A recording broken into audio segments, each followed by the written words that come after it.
Pero hizo que seguramente algunos de ustedes bostezaban, y no porque no era interesante el tema, sino que el cerebro no puede atender más de 25-30 minutos en el adulto, y entre 10 y 15, y lo digo eso para si hay alguna docente o estudiante de inicial o primaria, los niños no pueden atender más de 10 a 15 minutos.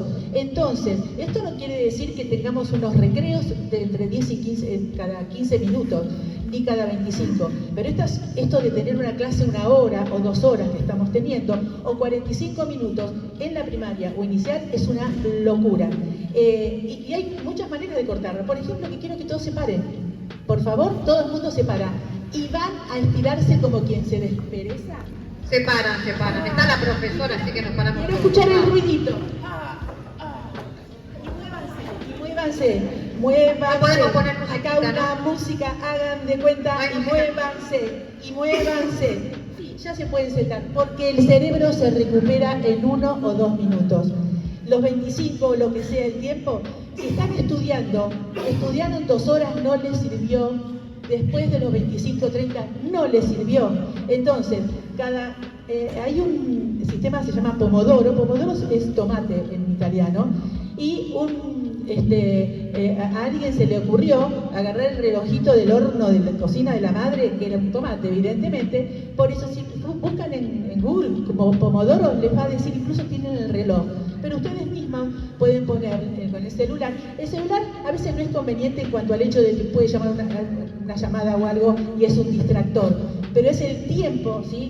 Hay relojes, o ponen lo de ese temporizador, donde se corta y aparece una música de 1 minuto, 2 minutos, y el pomodoro son cuatro partes: 25, descanso de 2 a 3 minutos, 25, 2 o 3 minutos, hasta que se cumple 1 hora. 4 pomodoros, después de 4 pomodoros, ¿se entiende? 25, 3, 5 no más, puede ser 1, 20 minutos de descanso.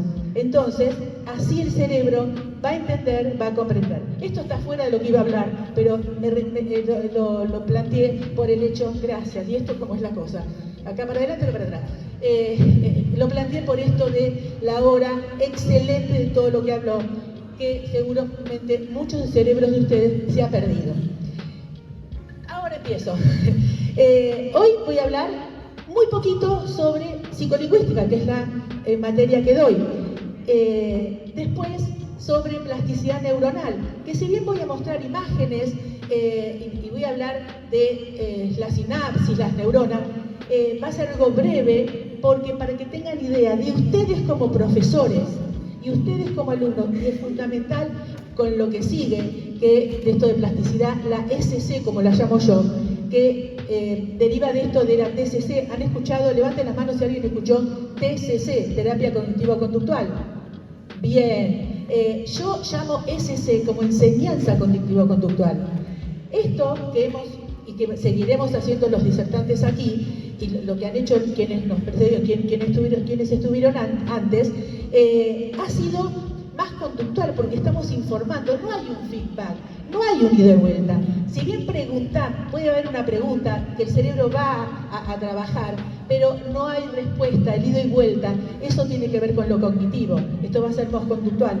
Esto que decimos, hablamos, estamos informando, y eso tiene que ver con la memoria, o sea, depende la memoria, la atención, y descanso o no descanso, va a hacer que ustedes lo pierdan en el tiempo, van a retener aquello que tuvieron, algo que les llamó más la atención o que les interesó más, el resto se pierde. Si no hay un cognitivo, o sea, una actividad cognitiva de ida y vuelta, no ayuda a procesar.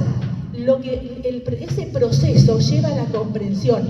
Lo que comprendo lo llevo conmigo toda la vida, a tal punto que no voy a recordar de dónde lo saqué, lo voy a hacer propio, porque lo que comprendí ya es mi parte, ya lo hablo como si fuera mío, como si fuera yo la que lo creó, ¿sí? Y cuando lo exprese o lo viva o lo actúe, lo voy a hacer desde lo que comprendí, que no siempre es lo que el expositor o el otro. Por eso cuando doy los cursos, uno de los cursos que di es el porqué de los malos entendidos, y tiene que ver con esto, cómo podemos evitarlo. Empiezo con la primera parte muy brevemente para que entiendan de qué se trata esto de la psicolingüística.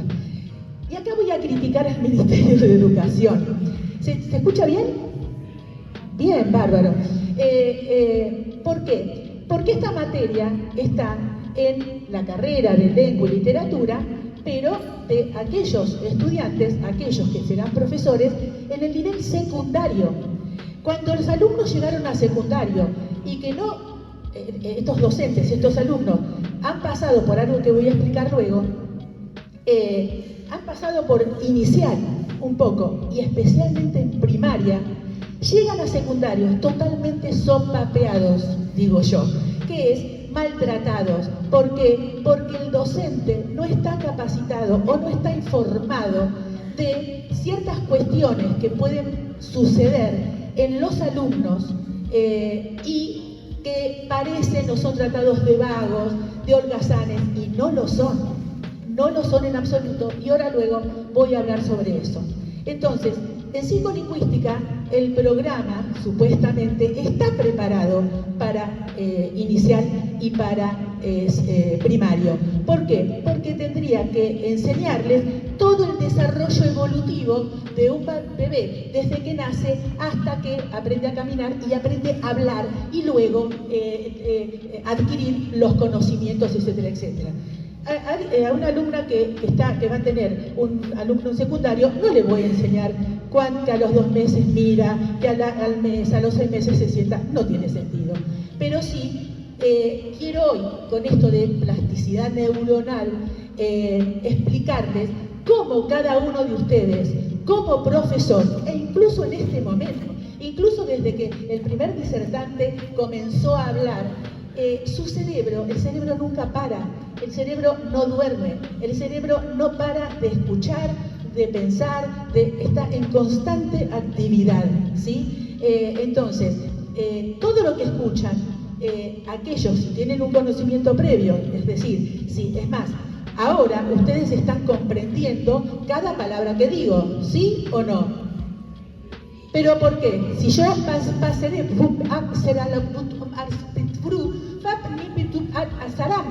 ¿entendieron algo? ¿Por qué? Porque cada palabra está formada por una unión de sonidos que cuando, por ejemplo, si yo digo, ustedes el sh, o, saben qué significa.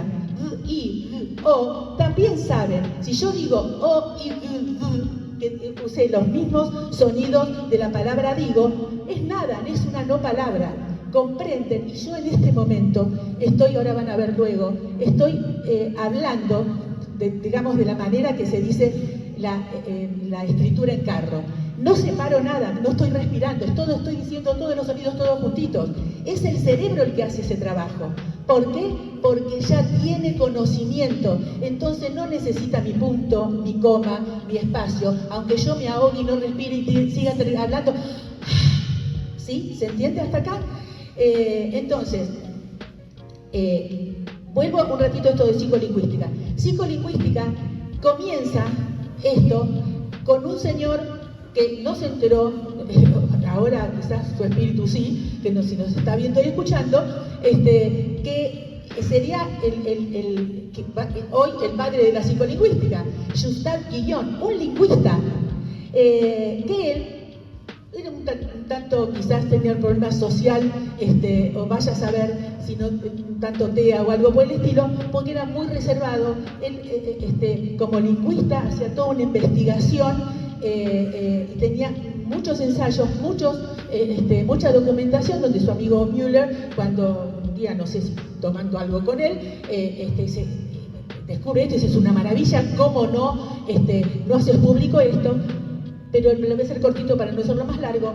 ¿Qué ocurre? Él lo diferencia, y pongo acá comillas, con otro lingüista, porque no conocemos otro lingüista que haya preguntado lo mismo. Quizás sí, pero no hizo todas las investigaciones que hizo él, de empezó aparte, todo lo que hace un lingüista no lo voy a explicar porque aquí están los disertantes que ya, y ustedes los que estudian sobre esto y ya lo han planteado.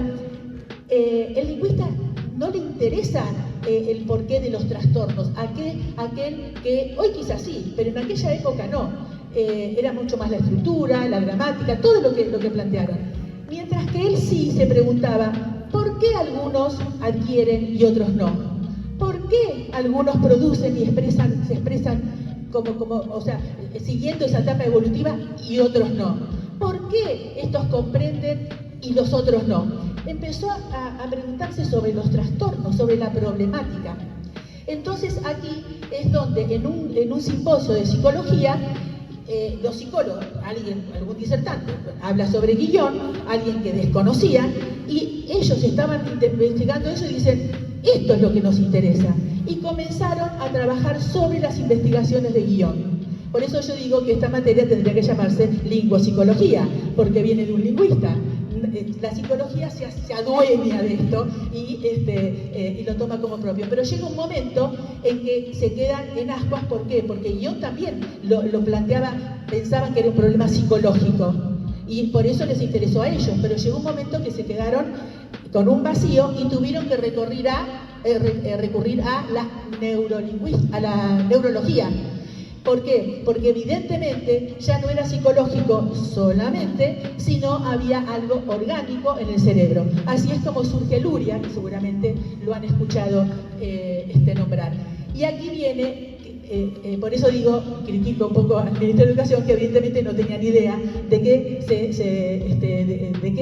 se ocupa la psicolingüística. ¿Por qué? Porque a diferencia de los lingüistas,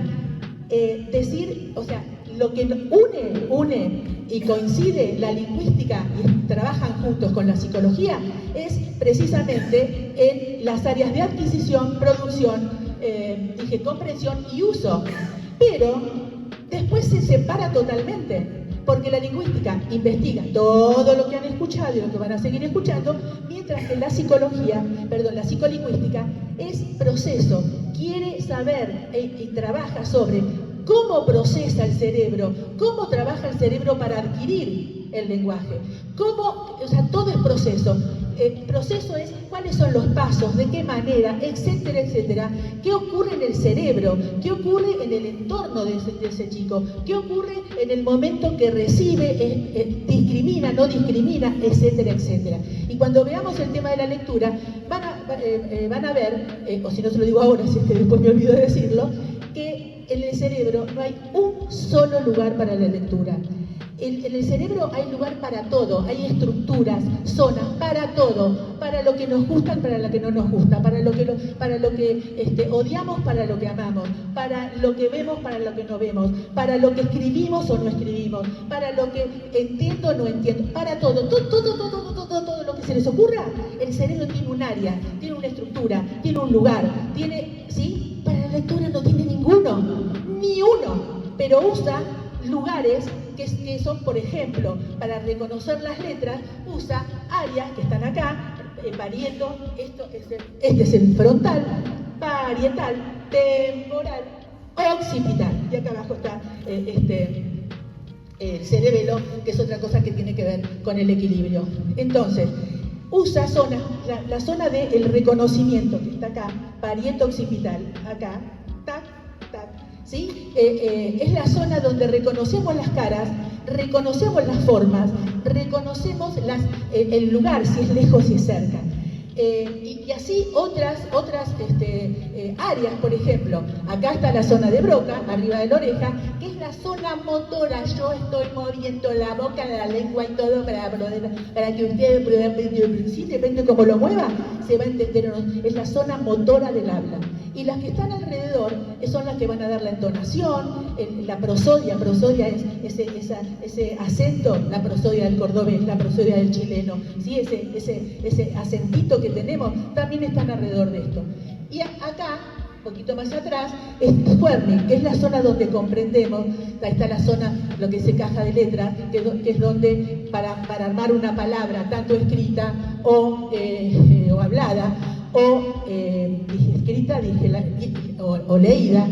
Entonces, por eso digo, el error, grave error, del Ministerio de Educación en ponerlo solo en secundaria, que está fantástico, pero principalmente en primaria.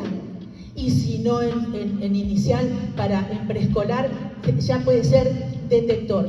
Yo, a ver, la materia que doy y todo lo que estoy diciendo y voy a decir hoy, el objetivo no es que ustedes sean neurólogos, ¿sí? Acá tengo exalumnos y alumnos actuales donde se plantea, no van a ser neurólogos, no van a ser terapeutas, ni siquiera van a diagnosticar, y hoy ya van a saber sobre dos de las neurodivergencias. No van a diagnosticar, pero sí como educadores tienen que aprender a detectar y conocer. ¿Por qué? Precisamente para no ser lo que sucede y sucedió toda la vida, no le hagan bullying a sus alumnos.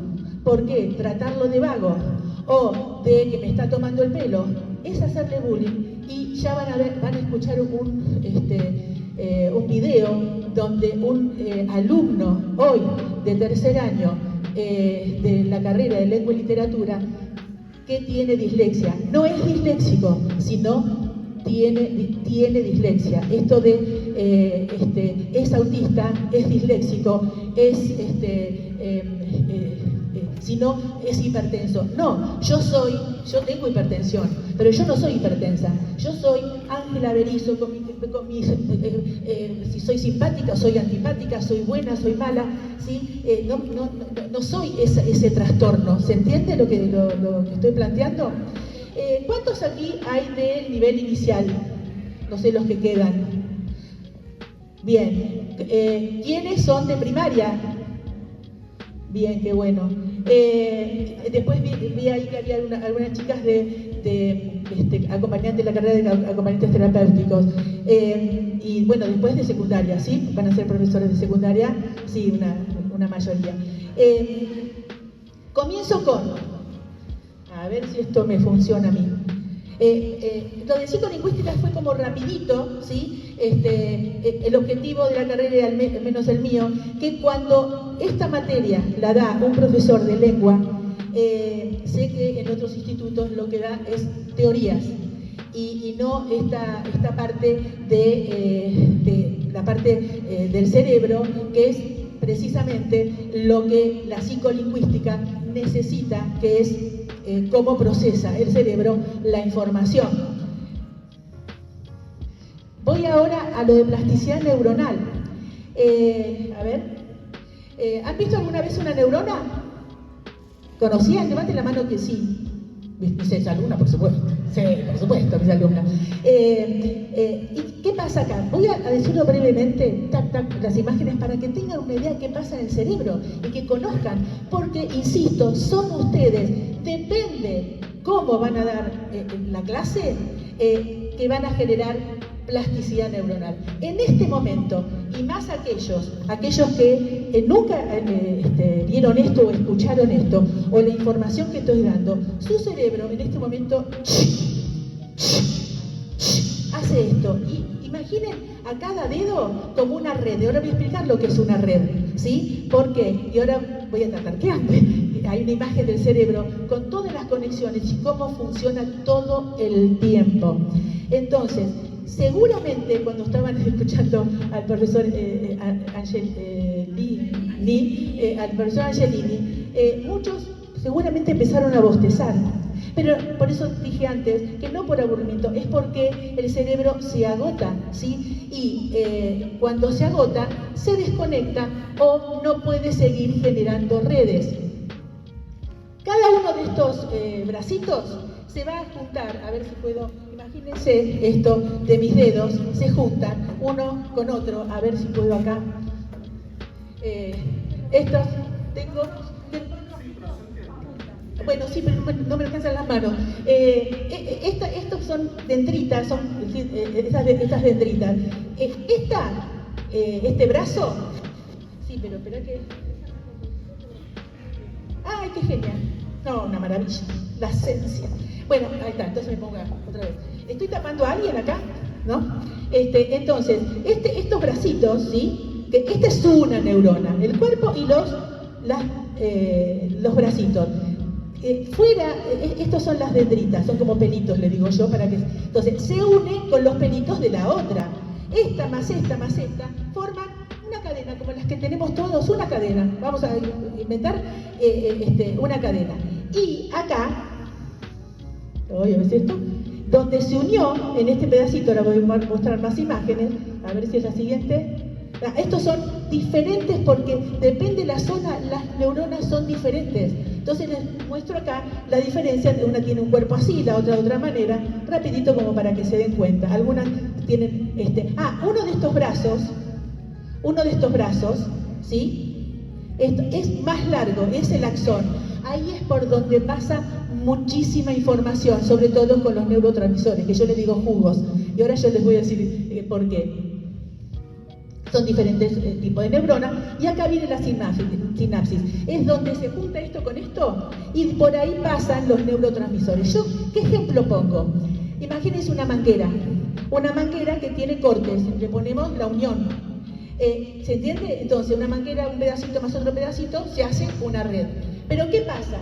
Yo les había dicho que este brazo también puede formar otra red. Y otra, y así, ahí está, ¿ven la sinapsis ahí? Y acá está la red donde yo elegí esta con un solo tipo de neurona, que se empieza a conectar por todo el cerebro. Si en este momento yo les digo mesa, seguramente en su cabeza hay una imagen de una mesa, o quizás varias. Y su cerebro ya sabe que depende de la mesa que ustedes... ¿Se les vino la imagen de una mesa a la cabeza? ¿Sí? ¿No? Bien. Ustedes saben si esa mesa es de madera, qué color tiene, dónde estaba ubicada. Y entonces, una red va al lado del color, en la otra red hacia su material, a otro lugar si esa madera, o sea, si tiene 4 patas, 3 patas. Por eso, en el momento, sea con un solo objeto o con una sola palabra, el cerebro hace ¡pac!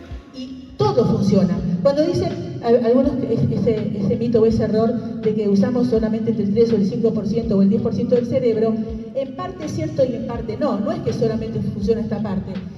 Funciona todo, absolutamente todo, pero tenemos más posibilidad de tener más conexiones porque tenemos neuronas que evidentemente no usamos, y ahora después lo explico. Rápidamente voy esto sería una red neuronal, ¿se entendió? Esto de las neuronas que se unen y funciona todo el cerebro. Levanten la mano, ¿se entendió lo que dije?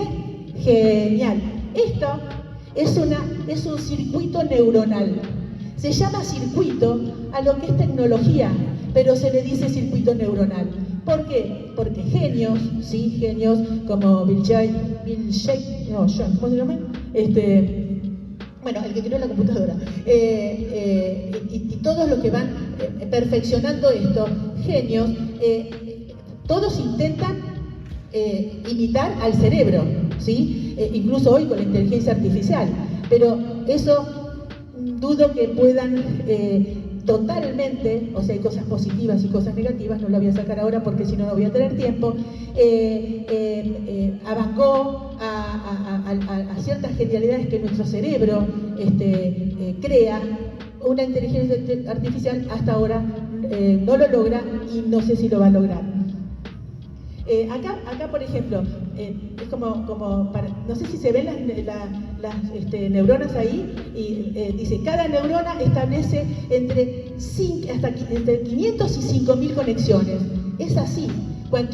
Esta cosa que cuando yo era chica se decía, no piensen tanto que te va a salir humo por las orejas, que el cerebro se agota. No, cuanto más lo uses, mejor, más se desarrolla. Fíjense que, ahora ya va a venir cuando le digo que un bebé nace con 100.000 o más de 100.000 millones de neuronas y puede formar hasta trillones de conexiones. Y no lo hace, y después voy a decir por qué. El aprendizaje se lleva a cabo a través de los circuitos neuronales. Y acá, a ver, ¿funcionará esto? Ahí está, miren esto. ¿Lo pueden ver desde allí? Cada hilito amarillo es una red. Es una red neuronal, esa manguera. Fíjense cómo se va activando todo el tiempo. Eso es porque vio algo, escuchó algo, está activando, así funciona todo el tiempo, el cerebro no para. ¿Se puede ver desde ahí? ¿Sí? Por eso traje esto, que me pareció fantástico, y trabaja en todas las áreas. Puede tener alguna alteración o no, pero lo bueno, bueno, ya lo voy a pasar, pero ya se vio.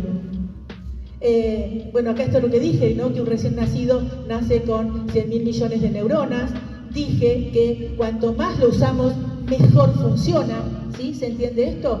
Esto de estar estudiando, pensando, procesando. Interesantísimo lo que dijo el profesor hoy, donde esto de la pregunta-repregunta, esto de que no sea una cosa estanca. Ahora, lamentablemente, es así, si vienen a mis cursos, o sea, en una clase, en un aula, hay un ida y vuelta.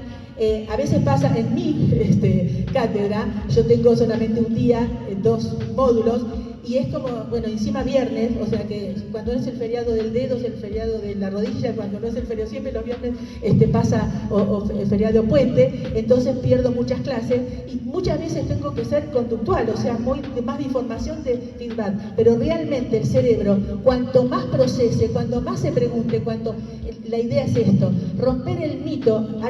Siempre digo esto en las clases, que lo primero que tienen que hacer los primeros días de clase o el primer día de clase y cada día reforzarlo, además de presentarse, soy la profesora Tor, soy la docente, etcétera, etcétera, incluso desde niñitos, es empezar a romper varios mitos, como por ejemplo, que el que pregunta, que pregunten, que el que pregunta no es el tonto, es el que quiere saber. Porque en realidad nos pasa a todos, ojo, estando incluso en la universidad, el profesor pregunta algo, silencio total, silencio bárbaro. Nadie quiere animarse a dar la primera respuesta, porque siempre estamos pensando, ay no, si me equivoco el otro va a ser un tonto, que estoy no sé qué. Al contrario, agradezcan la respuesta, siempre traten de ser agradecidos. Incluso hasta con el alumno que molesta, el alumno si molesta, el que hace un chiste, el que quiere jorobarnos, en realidad algo le pasa, por eso molesta. Entonces, lo mejor es, aunque haya hecho un chiste, bueno, veremos, puede ser, puede llegar a interesante, vamos a ver otro, ¿qué opina? A ver, y gracias, dar gracias 3, 4 veces. No sé si llegarán a 5, donde se sienta validado no va a jorobar, porque ya lo hicieron parte, ya no lo tratan otra vez vos, Pascualito, no, va a ser validado, que es lo que no tuvo, por eso molesta. Entonces, decía que cuanto más, bueno, esto del aprendizaje alimenta, tiene que ver con esto de las conexiones neuronales, tiene que ver con esto de la plasticidad. El cerebro se llena de información. Un chiquito que no tiene, o sea que, de hecho, un chiquito que no escucha, no habla. Y un chiquito que no tiene un cerebro lleno de información. Información no es solo palabra, la palabra, o sea, que desperdiciamos realmente el cerebro de un niño. El tutú, el bubuy, el babau, el burú, la vaca. Sí, perfecto, pero esta cosa, el tutú, sí, el auto, ¿cómo hace el auto? Tutú, bien, porque en el inicio, en el principio, por supuesto que no está desarrollada ni el área motora y otras áreas del cerebro, hasta como para que puedan hablar, sí, ya a los 6 meses, 8 meses, 10, ya pueden hablar. No, este proceso, fíjense que somos el animal que más tardamos en desarrollar, ¿sí? Entonces necesita 1 año para poder caminar, 6 meses para poder sentarse, 2 años para hablar, que si bien antes lo puede hacer de otra manera, cuanto más vocabulario le demos y expliquemos, más posibilidad. Hay casos que hay ciertos trastornos, inconvenientes, pero muchas veces me pasa que yo trabajo con los papás.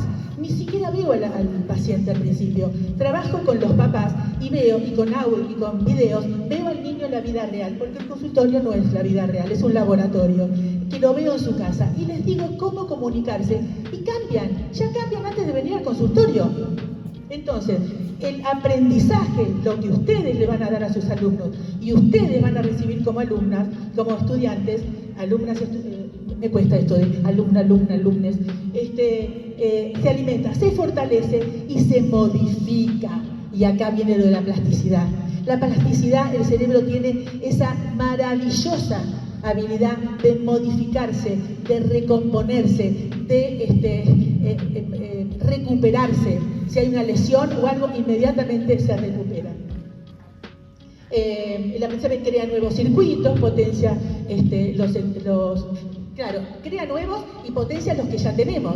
Incluso aquellos que no estamos usando, que se pueden dormir o desaparecer, porque las neuronas se van, potencia lo que ya tenemos.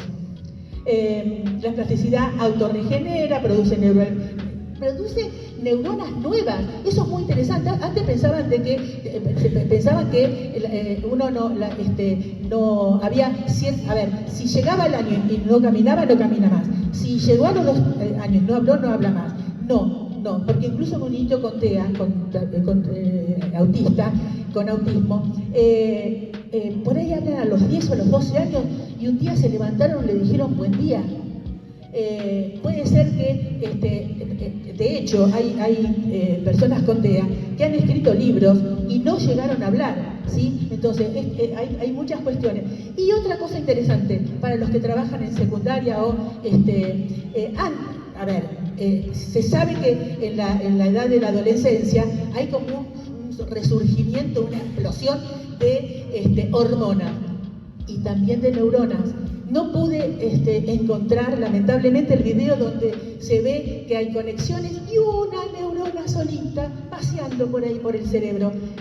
Resurgen neuronas nuevas en la adolescencia, ¿sí? Entonces, y tenemos neuronas en todo el cuerpo, o sea que esto de la regeneración y activación neuronal es maravillosa y tenemos que aprovecharla.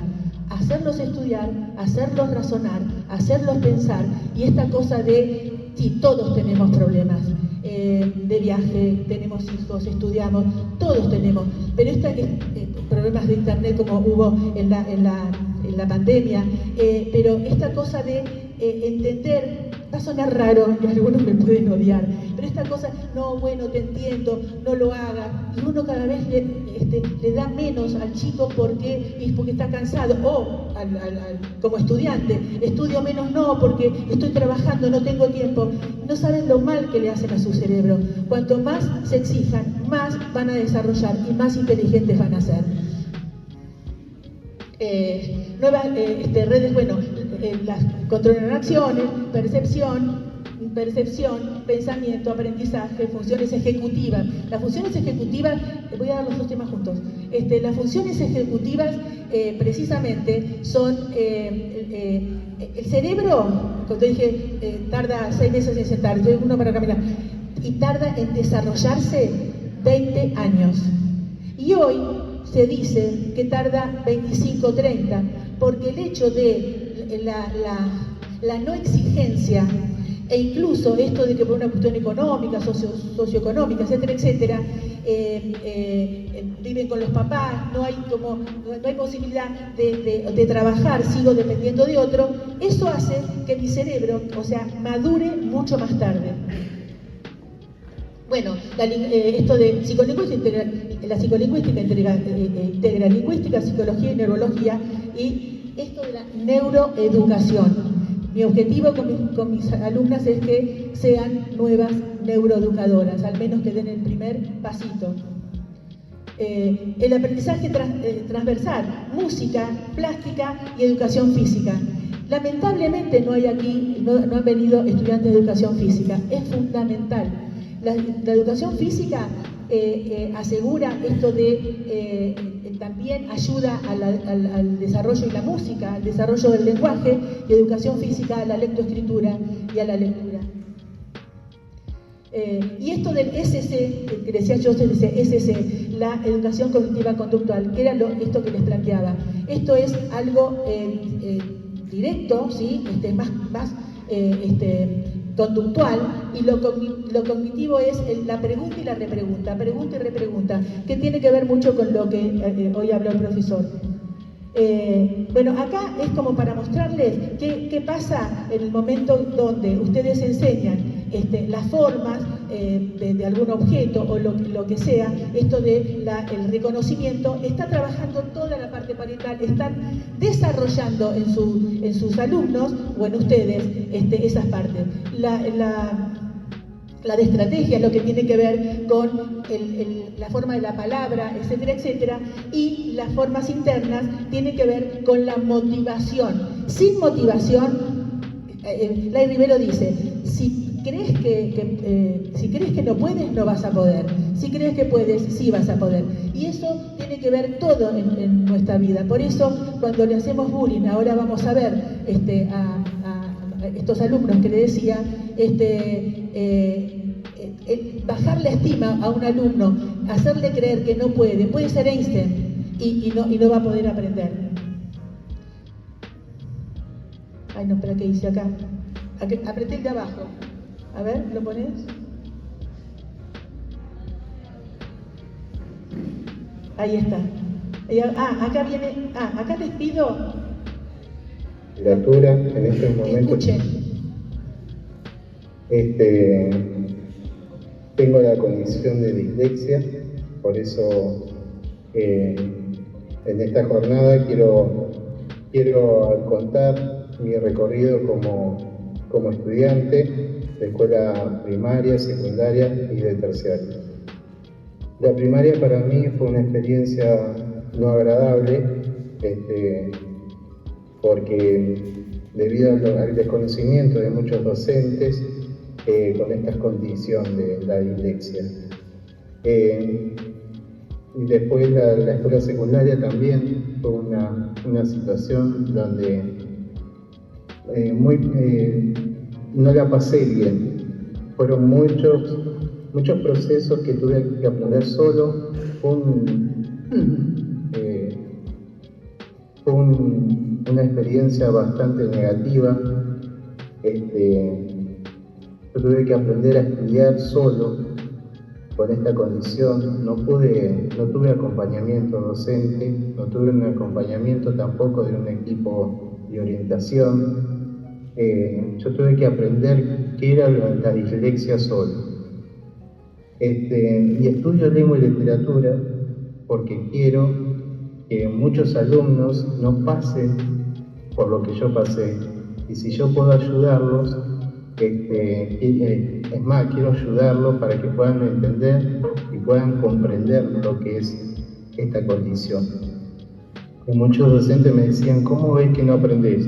¿Por qué no aprendés? ¿Cómo puede ser que no entiendas esto? Esas palabras me marcaron a mí, en mi condición, en mi psicología, me hicieron un chico tímido. Con las pruebas me eran muy difíciles, porque a veces capaz que sabía yo el tema, porque muchas veces lo sabía, pero no comprendía bien la definición que me daban en las evaluaciones. Por eso cuando en la secundaria me era más fácil, cuando los docentes, porque yo me llevaba todas las materias y las rendía en diciembre o en febrero, porque ahí los docentes me tomaban oral, y yo en el oral, sin darme cuenta, me iba muy bien. Y yo ahí donde aprobaba y pasaba de año. Recuerdo que mi mamá me contó de que cuando yo cursaba primer grado, había escrito la palabra Percy, pero yo sabía lo que era el contenido, sabía lo que significaba la palabra Percy, porque sabía que era de un perro, porque yo quería escribir perro, pero para mí yo había escrito un perro, pero no, había escrito la palabra Percy. De ahí una docente, fue la docente de primer grado, que le dijo a mi mamá Llevélo al médico porque él puede tener una condición. Me llevó mi mamá al médico y el doctor le dijo que lo que yo padecía era dislexia, la condición que yo tenía era dislexia, y el doctor le dio pautas de cómo me podía ayudar. Me acuerdo bien el nombre de esa docente hoy en día, fue la que me ayudó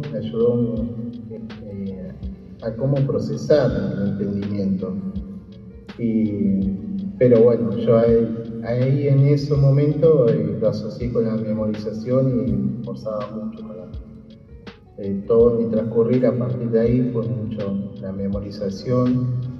Tuve varias interpelaciones de docentes que decían: no entendés, ¿cómo es posible que no entendés? Pasás el pizarrón y no lo podés hacer.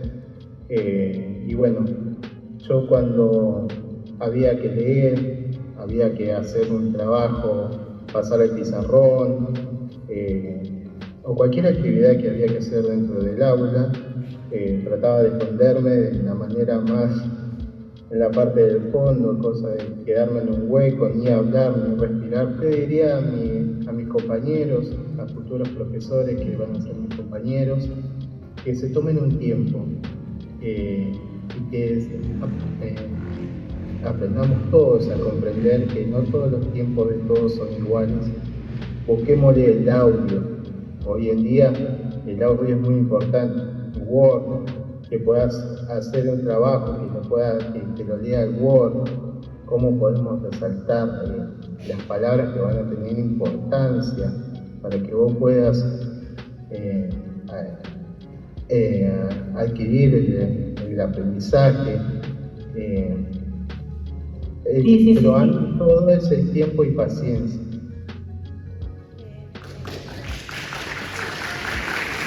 Yo les voy a decir que mis alumnos no me dejan mentir.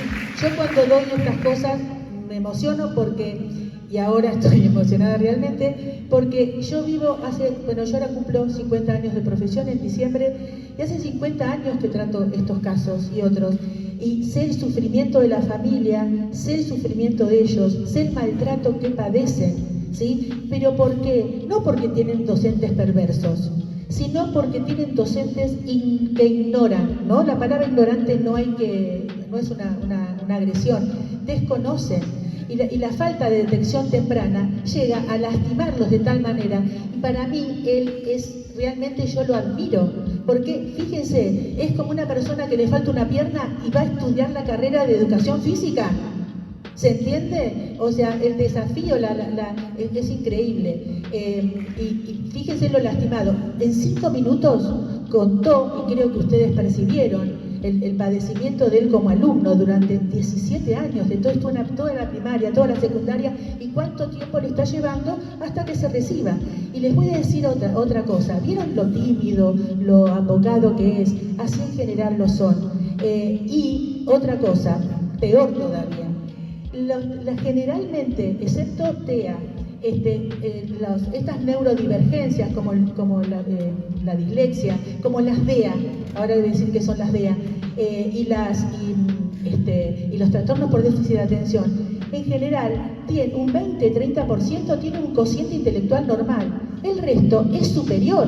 Imagínense ustedes, cualquiera de ustedes, muy inteligente, hay una actividad, todos lo terminan y ustedes no, todos respondieron, ustedes no. Entonces van a sentir que son tontos, ¿se entiende? Entonces es muy importante el conocimiento que un profesor tenga. Estábamos por el segundo pomodoro, te digo. Ay, sí, bueno, entonces, dejo listo. Gracias. Voy a mostrar algo. Las DEA tienen dislexia, disortografía, disgrafía y discalculia. Les quiero mostrar algo sobre la disgrafía. Miren, estas son las letras que tendrían que usar como docentes. Lecto, bájenla de internet, lecto. Y esta es una genia que tiene libros y libros sobre dislexia. Y fíjense, todo lo rojo son palabras mal escritas. Bueno, es esto, por ejemplo, escufeso. ¿Sí? Eso quiere decir esfuerzo. Acá hay una.